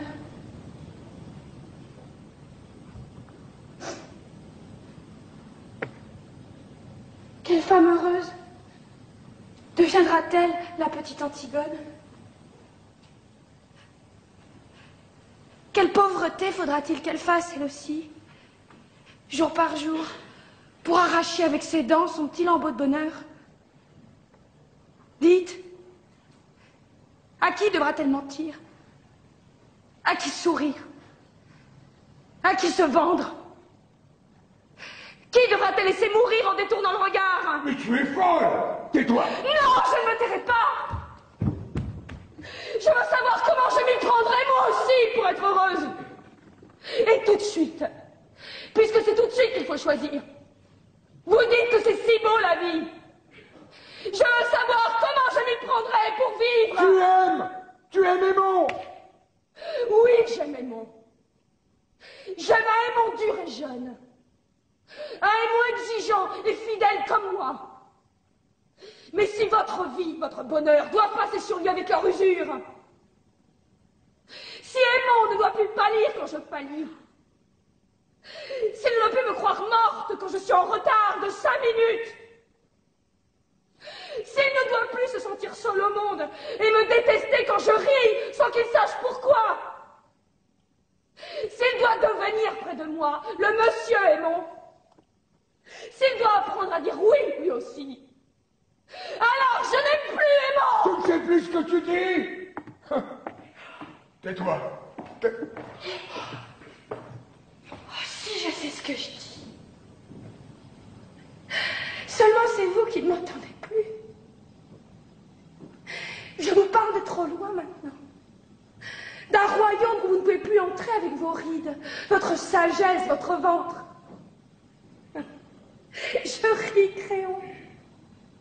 Parce que je te vois à 15 ans tout d'un coup, et c'est le même air d'impuissance et de croire qu'on peut tout. La vie t'a seulement rajouté ces petits plis sur le visage et cette graisse autour de toi. Écoute, tu vas te taire à la fin. Mais pourquoi veux-tu me faire taire? Parce que tu sais que j'ai raison? Tu crois que je ne le vois pas dans tes yeux que tu le sais? Tu sais que j'ai raison. Mais tu ne l'avoueras jamais parce que tu es en train de défendre ton bonheur en ce moment, comme un os. Oui, le tien, et le mien. Imbécile. Vous me dégoûtez tous avec votre bonheur. Avec votre vie qu'il faut aimer coûte que coûte. On dirait des chiens qui lèchent tout ce qu'ils trouvent.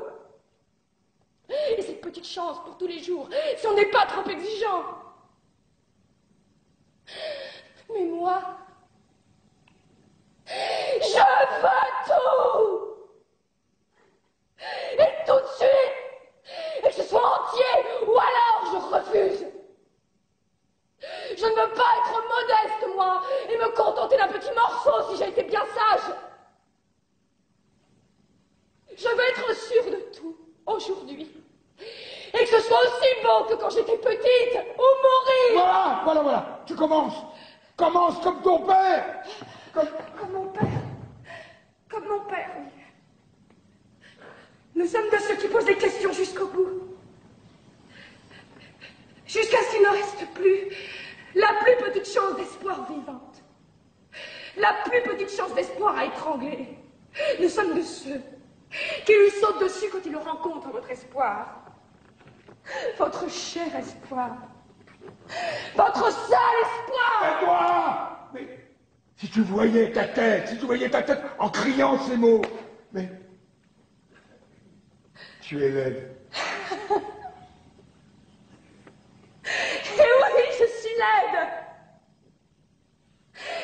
ignoble, n'est-ce pas?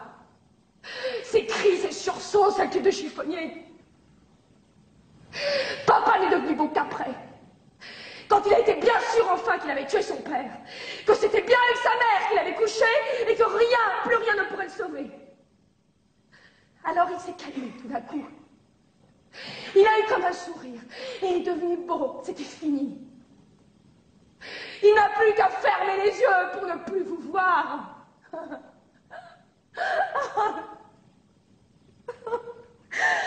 À vos têtes. Vos pauvres têtes de candidats au bonheur. Mais c'est vous qui êtes laid. Même les plus beaux.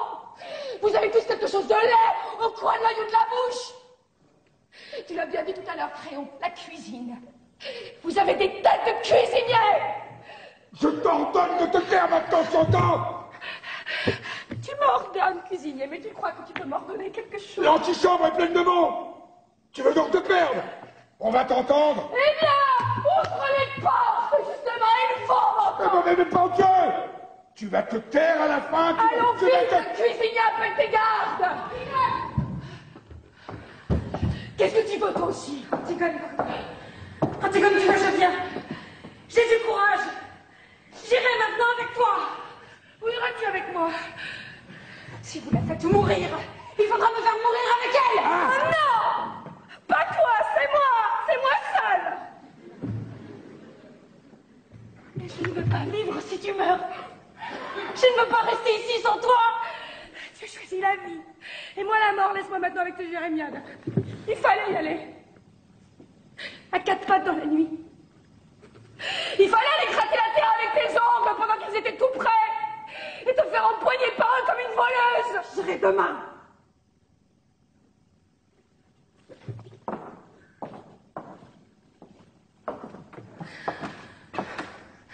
Tu l'entends, Créon? Elle aussi.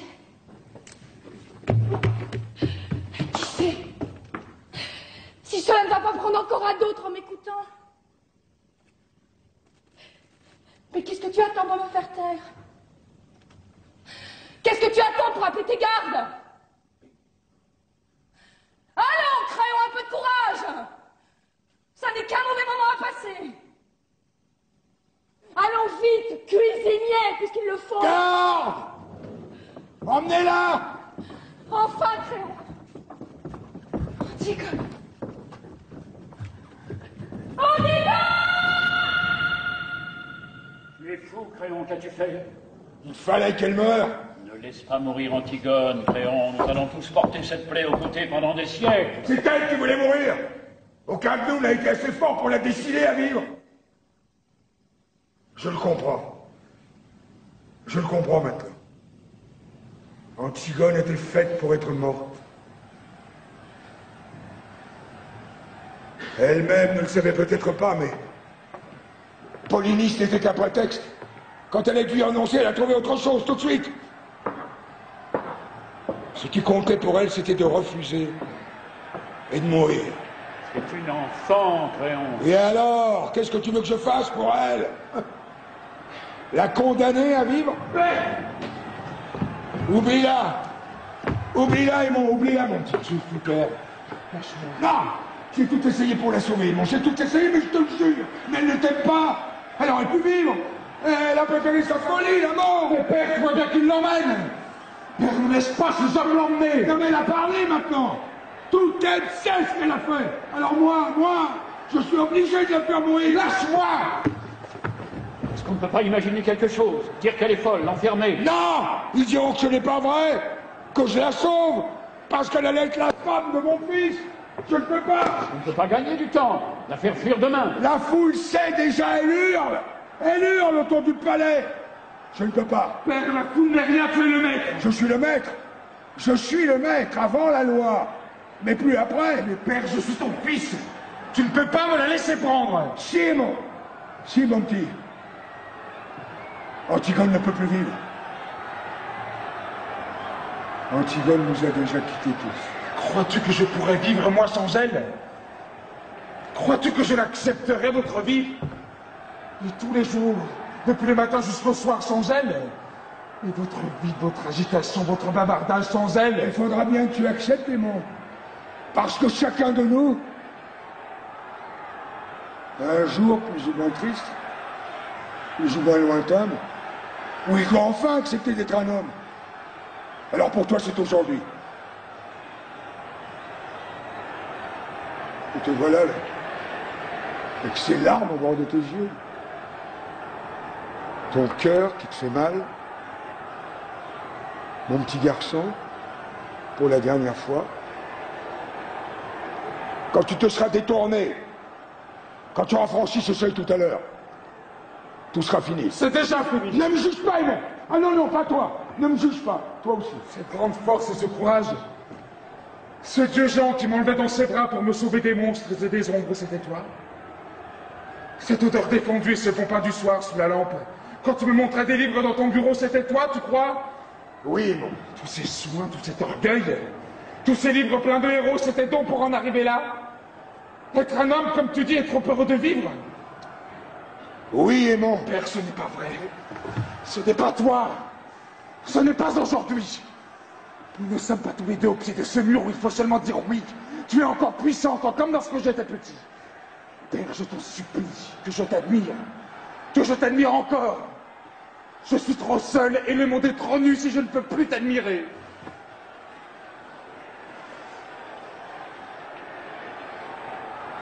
On est tout seul, Aimon. Le monde est nu. Tu m'as admiré trop longtemps. Regarde-moi. Regarde-moi! C'est ça devenir un homme. Voir le visage de son père en face, une fois. Antigone! Antigone, au secours! Il est sorti comme un fou.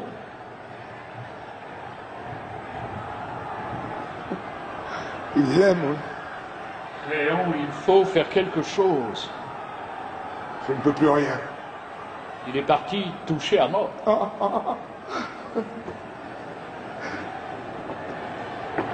Nous sommes tous touchés à mort. Chef, ils envahissent le palais. Léon, je ne veux plus voir leur visage. Je ne veux plus entendre leurs cris. Que ma mort maintenant soit assez. Fais que je ne vois plus personne, jusqu'à ce que ça soit fini. Les gardes! Au port! Videz le palais! Toi! Tu restes ici avec elle!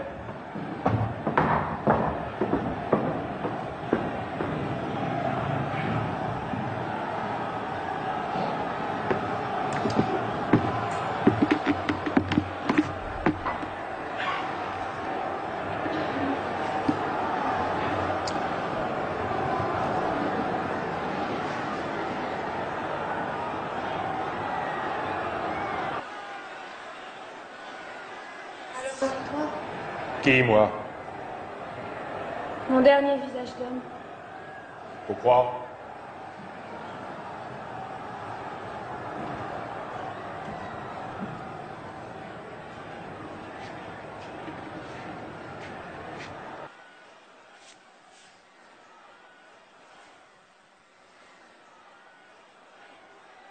Je te regarde. Ça va? C'est toi qui m'as arrêté tout à l'heure. Oui, c'est moi. Tu m'as fait mal. Tu n'avais pas besoin de me faire mal. Est-ce que j'avais l'air de vouloir me sauver? Allez, pas d'histoire. Si ce n'était pas vous, c'était moi qui y passais. Tu as quel âge? 39 ans. Tu as des enfants? Oui. 2. Tu les aimes? Ça ne vous regarde pas? Il y a longtemps que vous êtes garde?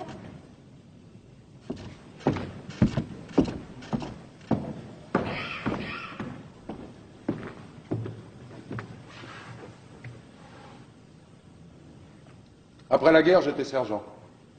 J'ai engagé. Il faut être sergent pour être garde? En principe, oui. Sergent ou avoir suivi le peloton spécial. Devenu garde, le sergent perd son grade. Un exemple. Je rencontre une recrue de l'armée. Elle peut ne pas me saluer. Ah oui? Ouais. Remarquez que généralement elle le fait. La recrue sait que le garde est un gradé. Question solde, on a la solde ordinaire du garde, comme ceux du peloton spécial. Et pendant 6 mois, à titre de gratification, un rappel de supplément de la solde de sergent. Seulement, comme garde, on a d'autres avantages. Logement, chauffage, allocation. Finalement, le garde marié avec 2 enfants arrive à se faire plus que le sergent. Ah oui? Ouais. C'est ce qui vous explique la rivalité entre le garde et le sergent. Vous avez peut-être pu remarquer que le sergent affecte de mépriser le garde. Leur grand argument, c'est l'avancement. D'un sens, c'est juste. L'avancement du garde est plus lent et plus difficile que dans l'armée.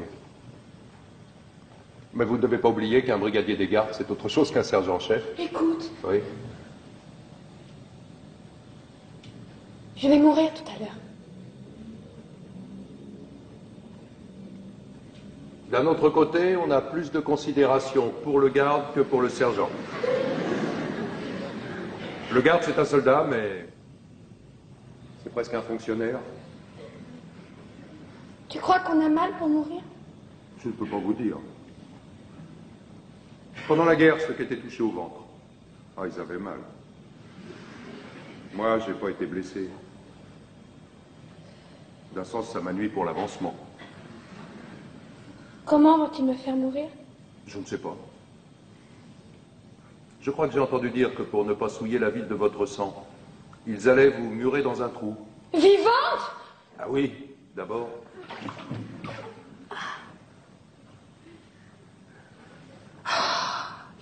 Oh, tombeau. Oh, lit nuptial. Oh, ma demeure souterraine. Toute seule. Aux cavernes de Hadès, aux portes de la ville, en plein soleil. Une drôle de corvée encore pour ceux qui seront de faction. Il avait d'abord été question d'y mettre l'armée, mais aux dernières nouvelles, il paraît que c'est encore la garde qui fournira les piquets. Elle a bon dos, la garde. Étonnez-vous après ça qu'il existe une jalousie entre le garde et le sergent? 2 bêtes. Quoi de bête? Des bêtes se serraient l'une contre l'autre pour se faire chaud. Je suis toute seule. Si vous avez besoin de quelque chose, c'est différent, je peux appeler. Non. Je voudrais juste que tu remettes une lettre à quelqu'un quand je serai morte. Comment ça, une lettre? Une lettre que j'écrirai. Ah, ça non, pas d'histoire, une lettre, comme vous y allez, vous. Je risquerais gros, moi, ce petit jeu-là. Je te donnerai cet anneau si tu acceptes. C'est de l'or? Oui, c'est de l'or. Vous comprenez, moi, si on me fouille, c'est le conseil de guerre. Ça vous est égal. Ce que je peux, si vous voulez, c'est écrire sur mon carnet ce que vous auriez voulu dire. Après, j'arracherai la page. Mon écriture, c'est pas pareil. Ton écriture? C'est trop laid, tout cela. Tout est trop laid. Vous savez, si vous ne voulez pas, moi... Si! Garde la bague et écris, mais fais vite. J'ai peur que nous n'ayons plus le temps. Écris. Mon chéri. C'est pour votre bon ami. Mon chéri. J'ai voulu mourir. Et tu ne vas peut-être plus m'aimer. Mon chéri, j'ai voulu mourir et tu ne vas peut-être plus m'aimer. Et Créon avait raison. C'est terrible. Maintenant, à côté de cet homme, je ne sais plus pourquoi je meurs. J'ai peur. Et Créon avait raison. Oh, Aimant, notre petit garçon. Je le comprends seulement maintenant combien c'était simple de vivre. Dites, vous allez trop vite, comment voulez-vous que j'écrive? Il faut le temps tout de même.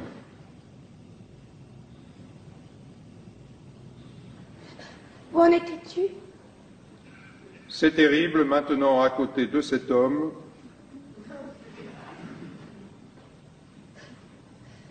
Je ne sais plus pourquoi je meurs. Je ne sais plus pourquoi je meurs. On ne sait jamais pourquoi on meurt. J'ai peur. Non. Raye tout cela. Il vaut mieux que jamais personne ne le sache. C'est comme si il devait me voir nue et me toucher quand je serais morte. Mais seulement... Pardon. Alors je raye la fin et je mets pardon à la place. Oui. Pardon, mon chéri. Sur la petite Antigone. Vous auriez tous été bien tranquilles. Je t'aime. Sans la petite Antigone, vous auriez tous été bien tranquilles. Je t'aime. C'est tout?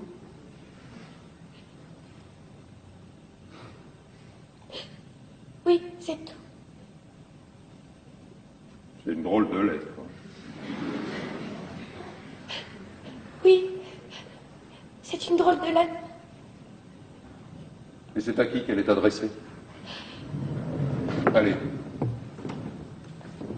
Pas d'histoire.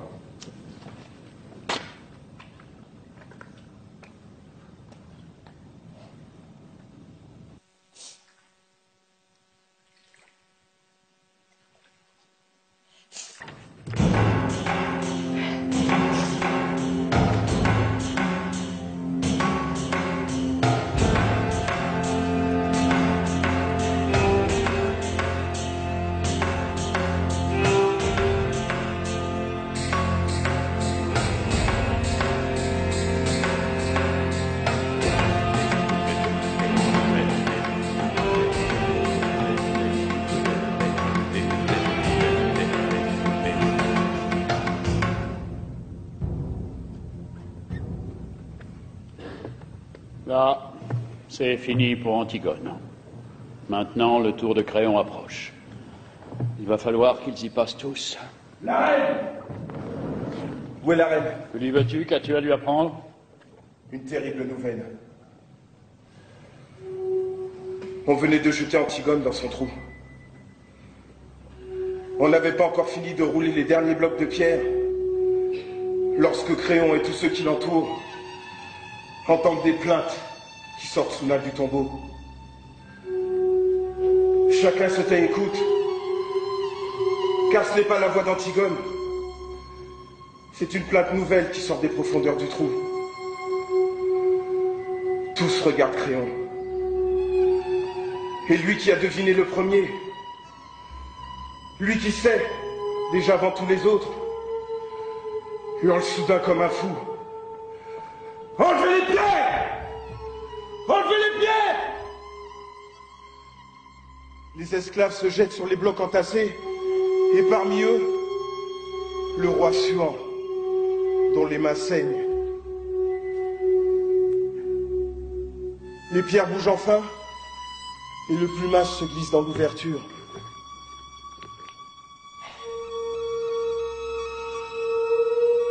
Antigone est au fond de la tombe, pendue au fil de sa ceinture. Des fils bleus, des fils verts, des fils rouges, qui lui font comme un collier d'enfant. Et aimant à genoux, qui la tient dans ses bras, et gémit, le visage enfoui dans sa robe. On bouge un bloc encore et Créon peut enfin descendre. On voit ses cheveux gris dans l'ombre au fond du trou. Il essaie de relever Aimon. Il le supplie. Aimon ne l'entend pas. Puis soudain elle se dresse. Les yeux noirs. Et il n'a jamais tant ressemblé au petit garçon d'autrefois. Il regarde son père. Sans rien dire, Une minute. Et tout à coup, il lui crache au visage et tire son épée. Créon bondit hors de portée. Alors il le regarde avec ses yeux d'enfant, lourds de mépris. Et Créon ne peut éviter ce regard, comme la lame. Aimon regarde ce vieil homme tremblant à l'autre bout de la caverne. Et sans rien dire, il se plonge l'épée dans le ventre et il s'éteint à côté d'Antigone, l'embrassant dans une immense flaque rouge.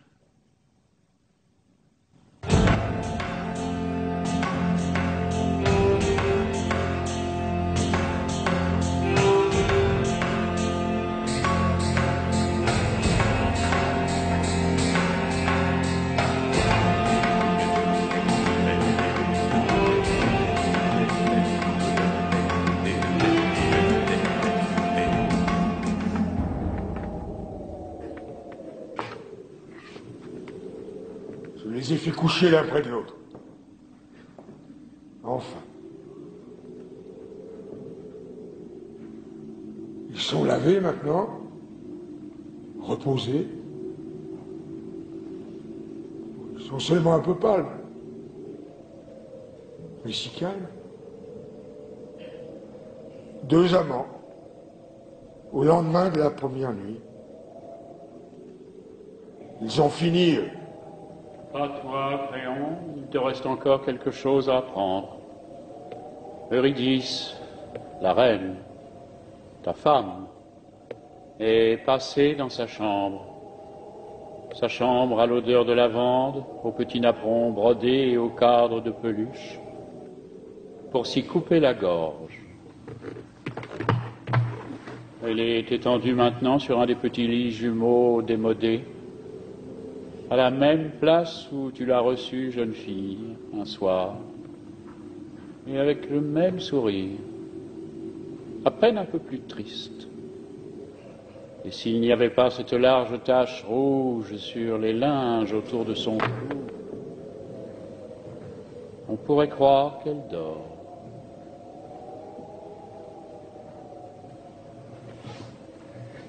Elle aussi.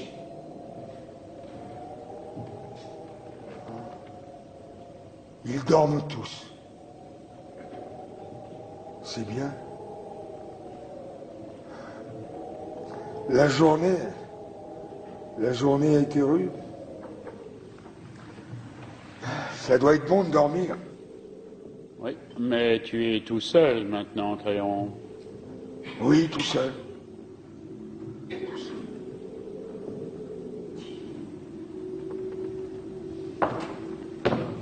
Monsieur,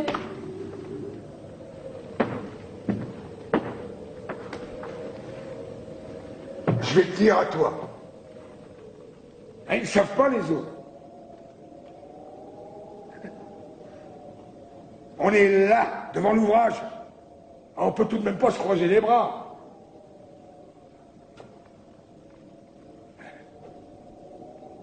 Ils disent que c'est une sale besogne, mais si on la fait pas, qui la fera? je ne sais pas, monsieur. Ah bah, bien sûr, tu ne sais pas. Et puis, tu en as de la chance. Ce qu'il faudrait, c'est de jamais savoir.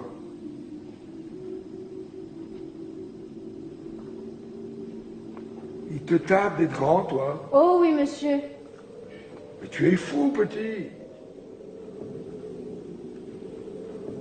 Il faudrait ne jamais devenir grand.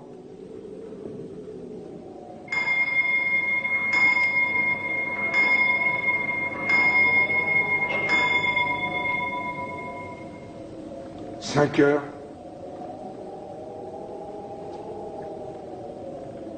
Qu'est-ce que nous avons aujourd'hui à 5 heures? Conseil, monsieur. Un conseil?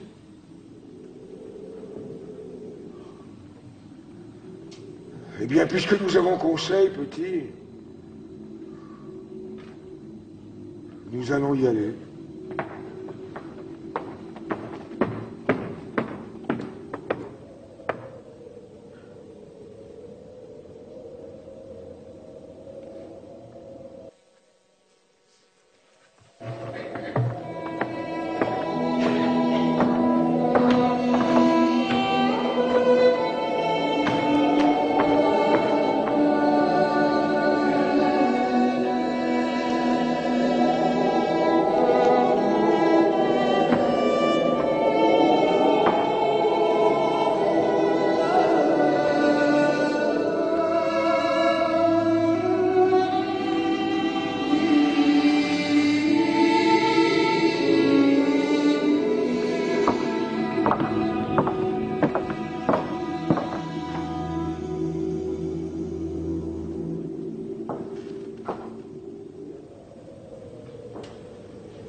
Et voilà, sans la petite Antigone, c'est vrai, ils auraient tous été bien tranquilles.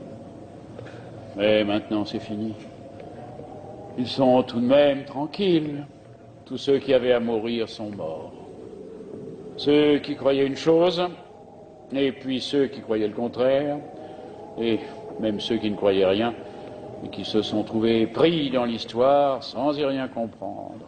Morts, pareils, tous, bien raides, bien inutiles, bien pourris. Et ceux qui vivent encore vont commencer tout doucement à les oublier et à confondre leurs noms.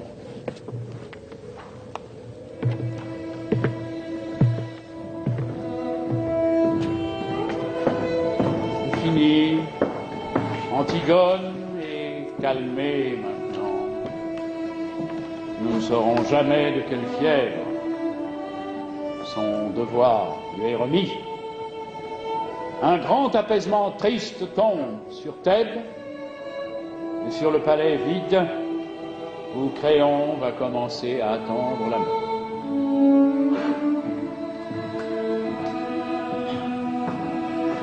Il ne reste plus que les gardes.